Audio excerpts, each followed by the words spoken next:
आप देख रहे हैं कि नवाज शरीफ के बयानिए के अंदर कितनी तब्दीलियां आई और सियासत बुनियादी तौर पर हालात को भांपने का नाम है, लेकिन जिस बयानिए के साथ आपकी सियासत जुड़ी हुई हो उसको तब्दील करना बहुत मुश्किल है। नवाज शरीफ मुझे क्यों निकाला, वोट को इज्जत दो, एहतसाबी बयानिया, बहादरी वाला बयानिया, कारगिल वाला बयानिया, शहबाजी बयानिया, डेवलपमेंट का बयानिया, ये 5-6 बयानिए लेकर अब उस नुक्ते पर पहुंच गए हैं जहां पर इलेक्शन लड़ने के लिए वो तैयार हैं और उनकी जमात का मैनिफेस्टो भी तहरीर हो रहा है। ब्रेक के बाद जब मैं वापस आऊँगा तो आपको बताऊँगा कि मैं जब गया सेनेटर इरफान सिद्दीकी के पास सेनेट सेक्रेटेरिएट में, उनके ऑफिस में, तो वहाँ पर मैंने उनसे क्या बातचीत की, क्योंकि सेनेटर साहब जो हैं नवाज शरीफ के बड़े करीबी दोस्त भी हैं और नवाज शरीफ का इन पर एतमाद भी है और ये तहरीर कर रहे हैं वो अल्फाज जो नवाज शरीफ के बयानिए को हतमी शक्ल देगी। हम ब्रेक के बाद आपको बताएंगे कि हमारी वहाँ पर बातचीत क्या हुई।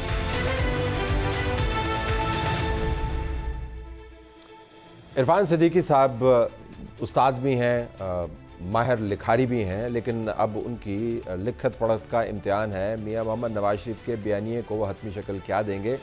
जब हमने उनसे बातचीत शुरू की तो पहला सवाल यही बनता था। थैंक यू वेरी मच जी, आपने हमें वक्त दिया।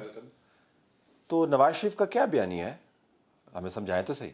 देखें, ये सवाल तो बड़ा मुख्तसर सा है ना, लेकिन इतना जवाब देने के लिए जो मुझे टाइम चाहिए वो शायद आप ना दे सकें। बयानिए में दो चीज़ें बुनियादी हैं। एक तो ये है कि जो इस मुल्क के साथ होता रहा है पिछले 76 बरस में, उसका निशाना नवाज शरीफ तो बने, बहुत से दूसरे वज़राए आज़म भी बने, सियासी जमातें भी बनी, सबसे ज़्यादा जो बने हैं वो पाकिस्तान के लोग हैं। पाकिस्तान है। आप देखें कि इर्द गिर्द जो हमारे साथ आज़ाद हुए वो कहाँ पहुँच के, हम इन्हीं हरकतों की वजह से यहाँ खड़े। एक बयानिए का हिस्सा तो ये है कि ये रिपीट नहीं होना चाहिए। वो बार बार यही कहते हैं कि जी हिसाब कौन देगा, क्या करेगा। जो बॉटम लाइन है वो यही है कि ये रिपीट नहीं होना चाहिए, नंबर एक।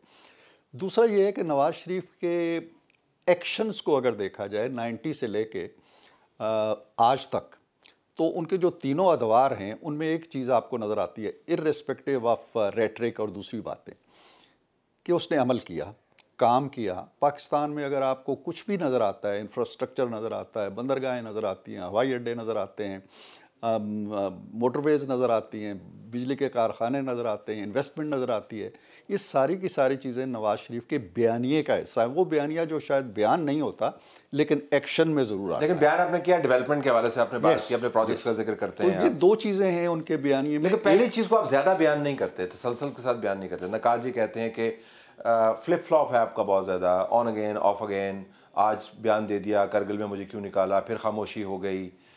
फ्लिप फ्लॉप है आपके ख्याल में या नहीं? देखिए, फ्लिप फ्लॉप आपको किसी हद तक महसूस होता है जब मीडिया की आंख से आप देखते हैं, लेकिन अगर आप उस शख्स की जगह बैठ के देखें तो शायद आपको फील ना हो। होता ये है कि एक शख्स के ऊपर इतनी लंबी उफ्ताद बीती है, 9 साल उसने हुकूमत की है, 10 साल वो मुल्क से बाहर रहा है, माँ मर गई, बाप मर गया, बीवी मर गई। उसकी जगह बैठ के अगर आप सोचें ना, तो वो स्टेट ऑफ माइंड को अगर आप स्टडी करें, वो उससे निकलना भी चाहता है, वो आगे जाना भी चाहता है। तो वो थोड़ा सा जो आप फ्लिप फ्लॉप जिसे कह रहे हैं ना, तजब्जब में है नवाज शरीफ? नहीं, तजब्जब नहीं है। तजब्जब ने, कल उन्होंने बड़ी खुल के बात की है कि हम इन चीज़ों को अब भी बैक बर्नर पे रखना चाहते हैं, हम मुल्क को आगे लेके जाना चाहते हैं। बट उसकी शर्त जो उन्होंने पहले मीनार पाकिस्तान के जलसे में भी कहा था कि ये चीज़ें अगर रिपीट होंगी तो हम आगे नहीं जा सकेंगे। तो आप यूँ जानिए कि वो ये नहीं चाह रहे कि हम इनको आप ट्राई करें लोगों को, या इनको फांसी चढ़ाएं, या इनको कह दो बंद में डालें, या इनका मुहासबा करें। वो ये नहीं कह रहे। वो ये कह रहे हैं कि एक दफ़ा आप जान तो लें कि ये चीज़ें नहीं होनी चाहिए, एडमिट करें और फिर आगे चलें। आगे चलने के लिए नवाज शरीफ के पास एक ही फार्मूला होता है कि मुल्क के लिए काम करो, तरक्की के लिए काम करो, लोगों के लिए काम करो। यही बयानिया है। अच्छा, इस पर मुझे ड्रामे की लाइन याद आ रही है, मज़ा, ये ड्रामा होता है इनके, किनके, कौन के, मतलब आप नाम तो लें। आप फ़ौज की, पाकिस्तान की सियासत के अंदर जो मुदाखलत है जनरल परवेज़ मुशर्रफ से शुरू करें और उसके बाद जितने जर्नैल आए, राही शरीफ समेत, जनरल बाजवा समेत, और तीनों को एक सितम ज़रीफ़िया नवाज शरीफ ने अपने हाथ से अपॉइंट किया। उन्होंने जो निज़ाम के साथ किया है, आप चाहते हैं कि वो रिपीट नहीं हो, नंबर वन, लेकिन उनका एहतसाब नहीं होगा। देखिए, एक चीज़ होती है किस चीज़ को हम आइडियलाइज़ कर रहे हैं और क्या होना चाहिए।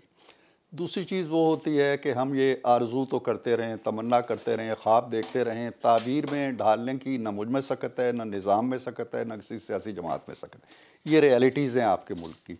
इसलिए आरज़ू की हद तक तो आप, ख्वाब की हद तक तो आप कदगन ना लगाएं ना। जब ताबीर का मरला आता है तो आप कहते हैं नाम क्यों लिया, नाम ले लें तो गुनाह होता है कि जी मैंने तो कभी नहीं कहा। नहीं, आपसे मुराद मेरी मीडिया है। यानी जब नाम लिए जाते हैं तो जी नवाज शरीफ को क्या हो गया जी, नाम ले लिए गुजरांवाला। एक ही मतलब अच्छा, जब नाम ना लिए जाएं तो आप जैसे लोग कहते हैं जी नाम क्यों नहीं लेते। तो मामला ये है कि नाम लें या नाम ना लें, नाम सबको पता है, आपको भी पता है, मुझे भी पता है, बाहर रेडी वाला जो है ना गिनेरी बेच रहा है उसको भी पता है। नामों का मसला ही नहीं है, कोई ढके छुपे नामालूम लोग नहीं है ये। बात वही है कि एक शख्स मुशर्रफ पहली दफ़ा उस पर मुकदमा चला, आज तक हम वो मुकदमा फिर लगा हुआ है, आज तक हम एहतसाब नहीं कर सके, एक दिन के लिए हम उसे जेल नहीं भेज सके। ये लोग तो जेलों में गल सड़ रहे हैं। नवाज शरीफ प्राइम मिनिस्टर थे जब वो मुल्क से गए थे, वो मुल्क गए, चले गए। तो नवाज शरीफ की मौजूदगी में वो मुल्क से गए। तो नवाज शरीफ की मौजूदगी में और भी बहुत कुछ हुआ। नवाज शरीफ की मौजूदगी में जब हाई कोर्ट ने उन्हें उनकी ज़मानत मनसूख की, शौकत अली सिद्दीकी ने, तो वो वहाँ से बैठ के सीधे अपने घर गए, किसी ने नहीं पकड़ा। आज ज़मानत मनसूख हो रहा नवाज शरीफ की, बाहर से पकड़ लेंगे खड़े होके। तो इसलिए तलत भाई ये जो मामलात हैं और मसाइल हैं इनको डिग करते चले जाएं। हक़ाइक़ ये हैं कि नवाज शरीफ को आज तक उन्हीं चीज़ों की सज़ा मिल रही है और बहुत से लोगों को भी सज़ाएं मिलती हैं ऐसी चीज़ की। हमारे निज़ाम के अंदर एक कजी है, एक कमी है, एक ख़राबी है और बड़ी मुद्दतों से है, 75-76 साल से है। कब दूर होगी अब आरज़ू की जा सकती है। तो फिर एक सवाल ये भी उठाया जाता है, तो खामखा की जो आरज़ू है, जो तमन्ना है, वो रखनी चाहिए, लेकिन उसको आप दिल में भी कैद करके रख सकते हैं। तो जब आप उसको आरज़ू को सामने लेके आते हैं भुलचड़ी की सूरत में, तो लोगों का ख्याल होता है कि नवाज शरीफ कहीं पुराने वाला नवाज शरीफ तो नहीं हो गया कि मैं डिक्टेशन नहीं लूँगा और इन लोगों का एहतसाब होना चाहिए। लंदन में बैठ कर उन्होंने बहुत सारे बयान ऐसे दिए हैं कि इनका एहतसाब होना चाहिए।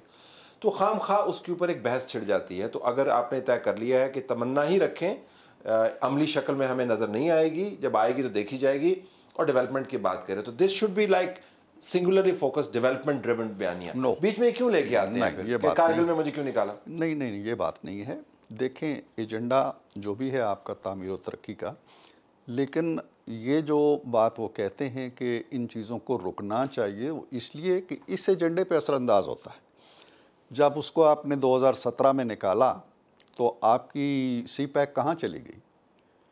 ये जो इक़दामात होते हैं कि आप किसी को नहीं चाहते, आपको नापसंद है, बेटे से तनख्वाह नहीं ली, घर भेज दो और दूसरे को ले आओ, यहाँ तक बात मुक्ति नहीं है ना, ख़त्म नहीं होती है ना। अंडे बच्चे देती है। बिल्कुल सही है, अंडे बच्चे बिल्कुल देती है, लेकिन कहने से, ताकीद करने से मामला तय नहीं होंगे, आपको ये बंद बांधने होंगे। देखें, उसके ऊपर आपने खुद ही फरमा दिया कि वो तो हमारे पास इस्तात नहीं। ये मैं ये कहता हूँ कि अगर इस मुल्क की तारीख़ के अंदर अयूब खान से लेके परवेज़ मुशर्रफ जितने भी मार्शल लॉ लगे हैं, अगर किसी को कोई कटहरे में लेके आया है तो नवाज शरीफ है ना, बाकी तो किसी को तौफीक नहीं हुई है ना। अब जरदारी साहब तो कहते थे ये भारी पत्थर हम नहीं उठा सकते, नवाज शरीफ जाने उसका काम जाने। हम लेके आए ना, हमने अदालत बनाई, हमने सज़ा दिलवाई, हमने उसको इस अंजाम तक पहुंचाया कि वो अपने मुल्क नहीं आ सके, उनकी डेथ भी बाहर हो गई। तो कहने का मतलब ये है कि जितना क्रेडिट एक मजलूम, बेकस, बेचारे, कमज़ोर, नादार किस्म के वज़ीर आज़म को आप दे सकते हैं वो तो दें ना। ये तो कोई अच्छी डेफिनेशन नहीं है मुस्तकबिल के वज़ीर आज़म के लिए। नहीं, अच्छी नहीं है। मैं कहता हूँ टू बिगिन विद एक काम तो हुआ। आज अगर मैं समझता हूँ कि इस चीज़ से हमारे अंदर एक जमहूरियत की थोड़ी पुख्तगी आई है या फ़ौज के अंदर ये एहसास आया है कि ये काम नहीं होना चाहिए, तो इसके अंदर मुशर्रफ का ट्रायल जो है वो बड़ा सिग्निफिकेंट रोल है उसका। ऐसा नहीं होता है कि वो एक कारेला हासिल था। तो हम नहीं चाहते कि आइंदा इस तरह की चीज़ें हों ताकि हम फोकस कर सकें। इक़दामात क्या करेंगे इनको रोकने के लिए? आप ज़रा मैनिफेस्टो भी आप लिख रहे हैं और आपकी तहरीर के ऊपर लोगों की बड़ी तवज्जो होगी। एक उसकी खूबसूरती की वजह से, एक जो उसका लिटरेरी टच है उसकी वजह से, और दूसरा उसके मतन और सब्सटेंस की वजह से। तो इसको रोकने के लिए क्या इक़दामात तजवीज़ करेंगे, या आप कहेंगे कि ये बाद की बात है? मैं तलत भाई आपको एक ऐसी बात कहना चाहता हूँ जो शायद मैंने नहीं कही होगी इससे पहले।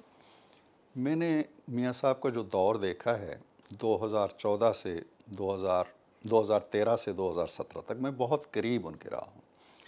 मैं बड़े दावे के साथ कह सकता हूँ कि नवाज़ शरीफ कभी कन्फ्रंटेशन नहीं चाहता। वो उसका एटीट्यूड, उसका रवैया यही होता है कि मामलात आगे चलते रहें। वो पीछे भी 2 कदम चला जाता है दबाव से। आपको पता है, जब परवेज़ रशीद साहब का मामला आया तो उन्होंने मुझे बुलाया, उन्होंने कहा कि मैं इस शख्स की बहुत इज़्ज़त करता हूँ और मुझे यूँ लगता है कि जैसे ये आता है तो मैं खड़ा होकर इसे सलाम करना चाहता हूँ, और मुझे कहते हैं इसको निकाल दो। मैं बाजवा साहब से मिला जाके, मैंने कहा जी ये इस तरह की बातें ना करें आप। मैंने ये अल्फाज कहे, मैंने कहा जी कि आपको अगर वो कहे कि ये जिसने ट्वीट किया है रिजेक्टेड वाला, इसको निकाल दें, आपके कोर कमांडर है या आपका जर्नैल है जो भी है, निकाल देंगे। कहने लगे नहीं। हालांकि वो तो उन्होंने खुद ही करवाया था वैसे। मैंने कहा जी कि इसरार करके करवाया, तो अपने आप को कैसे निकालते? मैंने कहा जी कि वो जो है वो उसका कोर कमांडर है, उसका रफ़ीक है, उसको आप कहते हैं निकाल दें। उसको भी निकाल दिया, फातमी को कहीं जी निकाल दिया, उसको भी निकाल। वो आखिर वक्त तक चाहते हैं कि लड़ाई ना हो, लड़ाई उधर से आती है। ये मैंने कम से कम 4-5 साल में ये देखा है। इसलिए ये तासुर मेरा ख्याल है ख़त्म हो जाना चाहिए कि नवाज़ शरीफ की तरफ से तसादम का आगाज़ होता है या वो आग भड़काता है। हाँ, ये ज़रूर कह लें कि नवाज़ शरीफ का जो पैमाना सब्र है वो शायद कुछ और लोगों से थोड़ा है, छोटा है। वो एक स्टेज पे पहुंच के कहता है जी कि नो मोर, बाकी कहते हैं कि ठीक है जी आगे भी आओ, आगे भी आओ। वो अलग बात है। बाज़ लोगों का ख्याल है कि नवाज शरीफ साहब नो मोर नहीं कहते, वो कहते हैं डू मोर। अपने लिए कहते हैं कि हमारे लिए कोई और हुक्म हो, मसलन तमाम तर मामलात के बावजूद मुशर्रफ का तो चलें आपने बता दिया, उसके ऊपर किसी की रोक टोक नहीं थी, ताकत में था, उसके इदारे ने उसको बाहर निकाल दिया। राहिल शरीफ का अपना बयान भी मौजूद है कि जी हमने निकलवाया उनको बाहर। लेकिन फिर जनरल बाजवा के हवाले से हमने देखा कि एक्सटेंशन भी नवाज शरीफ साहब के आशीर्वाद से दी गई, और PDM की हुकूमत में भी इस्टेब्लिशमेंट के साथ ताल्लुकात उनके भाई के बहुत अच्छे रहे। तो वो नो मोर वैसा एक मिथ ही है, नकाल जी कहते हैं। वो कहते हैं कि नवाज शरीफ फैमिली जो थी वो कहती है डू मोर, तो इस्टेब्लिशमेंट के हाथों इस्तेमाल होते हैं। नहीं, देखें, जुज़वी तौर पे आप मेरी स्टेटमेंट की तस्दीक कर रहे हैं कि लड़ाई हमारी तरफ से नहीं होती, आप इसकी तस्दीक कर रहे हैं। जो अगला आप उसमें पैबंद लगा रहे हैं कि डू मोर, या हम मज़ीद झुकते चले जाते हैं और कहते हैं जी कि जो तुसी होर चाहते हो वो भी कर लो, ये बात नहीं है। कम से कम नवाज़ शरीफ की हद तक तो बिल्कुल भी नहीं है। नवाज़ शरीफ एक एहतराम का रिश्ता चाहते हैं, और वो फ़ौज की ज़रूरियात के मामले में बड़े हसास रहते हैं हमेशा। उन्होंने डार साहब को भी बार बार कहा जी कि इनकी तरफ से अगर कोई डिमांड आती है जस्टिफाइड है, उसमें कोई देर ना लगाएं। और आपको पता है जब बाजवा साहब हमें बताते होते थे कि डार साहब के साथ तो मसला था, वो डार साहब हमें पैसे नहीं देते थे। हाँ, लेकिन नवाज़ शरीफ हमेशा उन्हें कायल करते थे कि इनकी ज़रूरियात को ना रोकें। ज़रब अज़ब के लिए जितना पैसा उन्होंने वो तो दिया, लेकिन उसके अलावा जो मांग रहे थे वो तो मतलब है कि होगा। वज़ीर ख़जाना की अपनी तरजीहात होंगी। मियाँ साहब बहरहाल ये चाहते थे, जब एटमी धमाकों का मरला आया तो आपको ये भी मालूम है कि आर्मी चीफ ने कहा जी कि कोई ज़रूरत नहीं। जहांगीर करामत ने कहा मत करें धमाके, फसी बुखारी ने कहा मत करें धमाके। सिर्फ आर्मी एयरफोर्स चीफ जो थे उनकी तरफ से उन्हें हमायत मिली, और हमारे जो लीडिंग कैबिनेट मेंबर्स थे वो बाहर बैठे हुए थे कि नवाज शरीफ पागल हो गया है, क्या कर रहा है। तो डिफेंस के मामले में, कौमी सलामती के हवाले से नवाज शरीफ बहुत आगे बढ़ के इक़दाम करते हैं। इसको आप डू मोर कह लें या कुछ कह लें, लेकिन वो जो डिग्निटी ऑफ पॉलिटिकल गवर्नमेंट है या बालादस्ती है आइन की, कानून की, उसमें वो सेंसिटिविटी का लेवल शायद उनका थोड़ा ज़्यादा है। बिल्कुल आखिर में $1 मिलियन क्वेश्चन ये है कि अब उनकी रेड लाइन विज़ावी मौजूदा आर्मी चीफ और आर्मी क़यादत कि वो क्या है? What is that red line Nawaz Sharif has? देखिए, रेड लाइन्स तो मेरा ख्याल है वक्त के साथ साथ उनका तयन होता है। रेड लाइन है, लाइन्स इन सैंड थोड़ी है कि वक्त के मुताबिक वो तब्दील होती है। मैं आपको बताता हूँ, रेड लाइन्स ये है कि अभी इलेक्शन होने हैं, हुकूमत बननी है। नवाज शरीफ पार्टी का फ़ैसला है कि नवाज शरीफ वज़ीर आज़म होंगे। मियाँ साहब ने अभी अपनी इंटेंशन ज़ाहिर नहीं की हैं कि वो क्या चाहते हैं, लेकिन मोस्ट प्रोबेबली वो वज़ीर आज़म होंगे, क्योंकि हम चाहते हैं कि वो 2017-28 जुलाई का जो दिन है उससे आगे उनकी एक सिंबॉलिक अहमियत बने, और फिर ये कि एक शख्स चौथी दफ़ा वज़ीर आज़म बन सकता है। अपने आपको रिडीम भी करवाना है, ठीक है। लेकिन ये कि उनकी रेड लाइन हमेशा यही रही है कि पॉलिटिकल अफेयर्स के अंदर जहाँ तक आपकी मुशावरत है, जहाँ तक आपकी राय है, वो ज़रूर दें। डिक्टेशन ना दें, नंबर 1। नंबर 2 ये कि ऐसे काम ना करें जो हमारे इल्म में नहीं होते, और हमें कोई बाहर से आके बताता है जी कि देखें साढ़े नाल की हो गया, और फिर बाद में मैं आपसे पूछता हूँ तो आप कहते हैं कि हाँ हमने इसलिए किया था ये काम। करगिल का हवाला। यस। तो यही रेड लाइन है कि जो भी आप एतमाद में लें एक पॉलिटिकल गवर्नमेंट को, उस पर एतमाद करें, अपना एतमाद बिल्ड करें, और उससे पैरेलल एक जो जिसको मियाँ साहब ने ये भी कहा था, गिलानी साहब ने कहा था कि there is a state in the state, या कुछ इस तरह की बात की थी, और मियाँ साहब ने कहा था there is a state above the state. तो ये स्टेट अबव द स्टेट वाला जो इशू है, ये रेड लाइन है।